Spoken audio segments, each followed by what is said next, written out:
Episode number 10। वो दोनों इस वक्त एयरपोर्ट पर थे जब सुल्तान ने फ़ोन कॉल पर नवाल से हॉस्पिटल का एड्रेस लिया।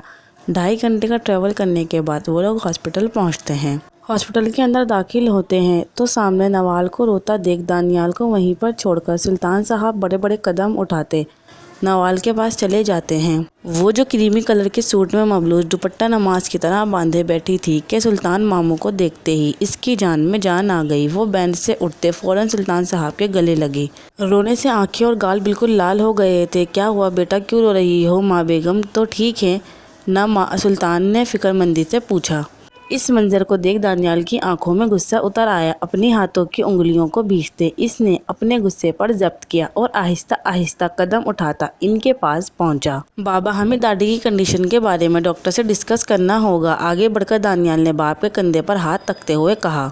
हाँ यार, लेकिन इसकी हालत तो देखो। सुल्तान नवाल की जानिब देखते बोले। ठीक है बाबा, आप इसकी हालत संभाले, मैं डॉक्टर से मिल लेता हूँ। दानियाल बड़े बड़े कदम बढ़ता हुआ रिसेप्शन की जानिब चलने लगता है। सुल्तान नवाल फातिमा को हौसला देते हुए दानियाल के पीछे ही चले जाते हैं। एक्सक्यूज मी मैम, मैं दानियाल सुल्तान, मेरी दादी शाहजहां अलाउद्दीन आपके हॉस्पिटल में एडमिट है, इनके डॉक्टर से मिलना चाहता। सर, मिस शाहजहां अलाउद्दीन की डॉक्टर वहाँ सामने बैठी है, आप उनसे पूछ लें, अभी डॉक्टर इनसे मिलकर ही गए हैं। एक्सक्यूज मी मैम, ये सुल्तान अलाउद्दीन शाहजहां के सन है, इनको देखकर आपको लगता है कि वो शाहजहां की डॉटर हैं, पर सर उन्होंने तो यही लिखवाया है। इन्हें छोड़े, इनकी दिमागी हालत ठीक नहीं। आप मुझसे बात करें, मैं दानियाल शाहजहां का ग्रैंडसन। जी सर चलें। ये कहते रिसेप्शन पर मौजूद लड़के अपने साथ ले गई। तुमने तो हद कर दी, बच्ची रात से परेशान है और तुमने इसको दिमागी मरीज ही बता दिया। डॉक्टर के रूम की तरफ चलते हुए सुल्तान साहब ने इससे कहा। अच्छा बाबा, आप हमारी बातें सुन रहे थे? दानियाल ने अपनी दाईं आंख दबाते लबों पर हल्की मुस्कुराहट उभारते, जिस पर सुल्तान गुस्से से नफी में सर हिलाकर रह गए। डॉक्टर से आधे घंटे की मीटिंग करने के बाद वो दोनों रूम से बाहर निकल आए। बाबा आप यहाँ बैठे, मैं अभी आता हूँ, दानियाल सुल्तान से कहता वहाँ से चला जाता है। कुछ देर बाद दानियाल 2 चाय के कप लेकर आया। एक चाय का कप सुल्तान की तरफ बढ़ाया। आपने रात से कुछ नहीं खाया, दानियाल ने कहा और खुद सुल्तान के बराबर बैठकर अपनी चाय पीने लगा। दानियाल, सुल्तान ने दांत पीसते इसे पुकारा। क्या हुआ बाबा? बाबा चाय अच्छी नहीं है, दानियाल ने अनजान बनते पूछा।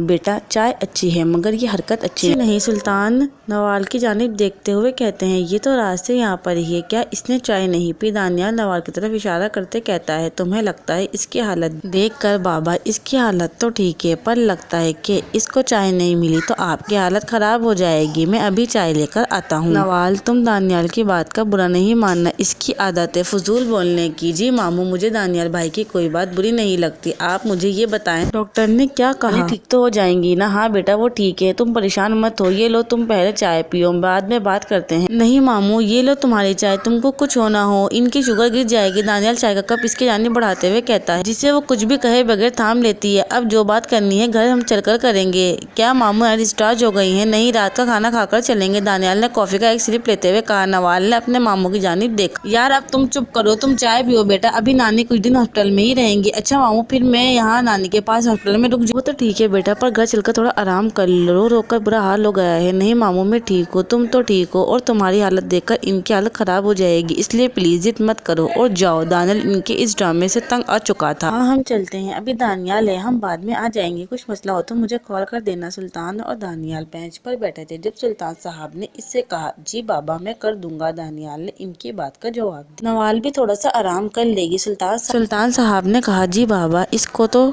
आप फौरन ले जाए। दानियाल मिस्री शक्ल बनाते अपने बाप की जानिब देखते कहा। मैं वैसे ही इसके सवाल से थक चुका हूँ, ये क्या बदतमीजी है? दानियाल, सुल्तान ने इसे घूरते हुए कहा। आप खुद ही सोचे बाबा, मामू नानी डिस्चार्ज हो गई है, मामू नानी ठीक हो जाएंगी। ऐसे लग रहा है जैसे 5 साल की बच्ची अपने मामू से सवाल पूछ रही हो। ये कहते दानियाल के लबों पर हल्की सी मुस्कुराहट उभरी थी। मासूम बच्ची है, घबरा गई, फिर इसकी पढ़ाई कितनी हार्ड है। सुल्तान ये कहते खड़े हुए थे। यही तो सोचने वाली बात है, इसे किसने MBBS में एडमिशन दे दिया? दानियाल ने सुल्तान की जानिब देखते हुए पूछा। सुल्तान नफी में सर हिलाते अंदर रूम में नवाल को बुलाने चला गया। रात का 1 पहर गुजर चुका था जब सुल्तान के फोन पर दानियाल की कॉल आई। बाबा दादी आपसे और आपकी भांजी से मिलना चाहती है, इसीलिए फौरन हॉस्पिटल पहुंचे। दानियाल की कॉल सुनते ही सुल्तान और नवाल फातिमा हॉस्पिटल के लिए निकल जाते हैं। दानियाल जो बेसब्री से अपने बाबा का इंतजार कर रहा था, सामने से आते सुल्तान को देख इनकी जानिब बढ़ता है। क्या हुआ दानियाल, क्या कहा डॉक्टर ने? सब खैरियत तो है ना? सुल्तान साहब ने फौरन से पूछा। बाबा वो दादी की रिपोर्ट आ गई है, अभी इसी वक्त बाईपास का ऑपरेट करना होगा, पर दादी नहीं मान रही है। दादी आपसे कुछ ज़रूरी बात करना चाहती है। माँ बेगम आप ठीक हो जाएंगी। सुल्तान की आवाज़ पर शाहजहां बेगम अपनी आंखें खोलती हैं। आप डॉक्टर को ऑपरेशन करने की इजाज़त दे दें। बेटा डॉक्टर का काम तो कोशिश करना है, पर मुझे पता है मेरे पास वक्त नहीं है। अपनी ज़िंदगी में नवाल फातिमा का निकाह कराना चाहती हूँ। शाहजहां बेगम ने बहुत ही टूटे लफ्ज़ों में अपने जुमलों को पूरा किया था, ताकि मैं नवाल फातिमा की तरफ से बेफिक्र हो जाऊँ। माँ बेगम ये सारी बातें बाद में करेंगे, पहले आपका ऑपरेट ज़रूरी है। घर पर शहरयार कामरान आपका इंतजार कर रहे हैं। अभी आपको सारे बच्चों की शादियाँ देखनी है। वो तो ठीक है, अल्लाह तुम्हारे बच्चों का भी अच्छा फैसला करे, पर मैं नवाल के फ़र्ज से आज़ाद होना चाहती हूँ ताकि सुकून से मर सकूं। पर माँ इतनी जल्दी कैसे होगा? तुम्हारे पास तो कल सुबह तक का वक्त है, शायद मेरे पास तो इतना वक्त भी नहीं है, कभी बहुत देर ना हो जाए। माँ बेगम आप कैसी बातें कर रही हैं? आपका ऑपरेशन आज होना ज़रूरी है। तो फिर ठीक है, तुम जितनी जल्दी नवाल का निकाह करवा दोगे मैं उतनी जल्दी ऑपरेशन करवा लूँगी। ठीक है माँ, मैं कुछ करता हूँ। सुल्तान माँ को हौसला देते हुए रूम से बाहर चले गए। क्या हुआ बाबा, अब आप क्या सोच रहे हो? मेरा दिल परेशान हो रहा है। ये कहते हैं सुल्तान दानियाल की तरफ देखता है। माँ बेगम की इस जिद ने मुझे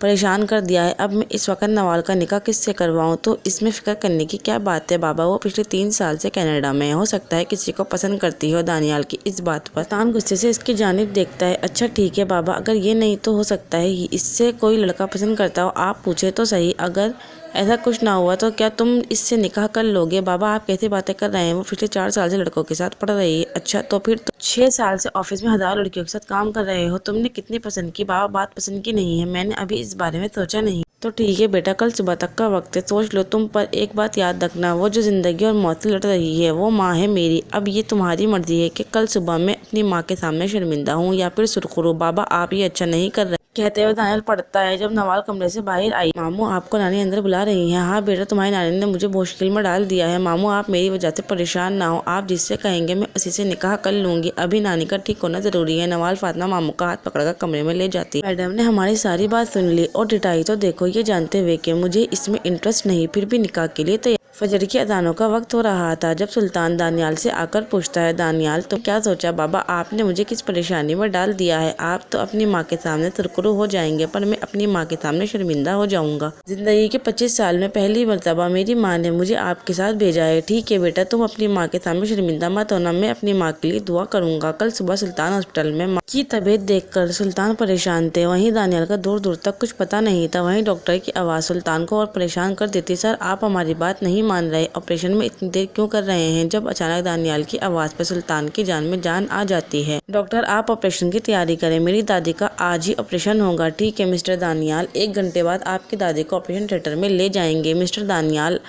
अपने बाबा को समझाएं, हम पहले ही बहुत देर कर चुके हैं, अब मजीद देर की कोई गुंजाइश नहीं है। नहीं डॉक्टर, आप ऑपरेशन की तैयारी करें, 1 घंटा तो बहुत है। दानियाल बेंच पर बैठी नवाल पर नजर डालते आगे बढ़ता है और इसका हाथ पकड़कर दादी के रूम में चला जाता है। इसने जिंदगी में पहली बार इसे टच किया था। दादी आप बेफिक्र हो जाए, मैं करूंगा नवाल से निकाह अभी और इसी वक्त। ये सुनकर सुल्तान हैरानगी से दानियाल की तरफ देखता है। जी बाबा मैंने इंतजाम कर लिया है, अभी मेरा दोस्त वहाब मौलवी और वकील को लेकर आता होगा। एक छत के नीचे रहते हुए भी एक दूसरे से अनजान, ये दोनों लम्हे भर में ही जिंदगी भर के बंधन में बंध गए। नवाल और दानियाल के निकाह के बाद डॉक्टर शाहजहां बेगम को फौरन ऑपरेशन थिएटर में ले गए। 5 घंटे के तवील इंतजार के बाद इस खुशखबरी के साथ बाहर आते हैं कि शाहजहां अलाउद्दीन अब खतरे से बाहर है। ये सुनकर जहां सुल्तान खुशी होता है वहीं नवाल रोने लगती है। दानियाल आगे बढ़कर डॉक्टर का शुक्रिया अदा करता है और पूछता है कि हम दादी से कब मिल सकते हैं? अभी नहीं मिस्टर दानियाल, अभी तो आपकी दादी बेहोश हैं। होश में आने के बाद हम आपकी दादी को इनके रूम में शिफ्ट कर देंगे, फिर आप लोग इनसे बारी बारी मिल सकते हैं।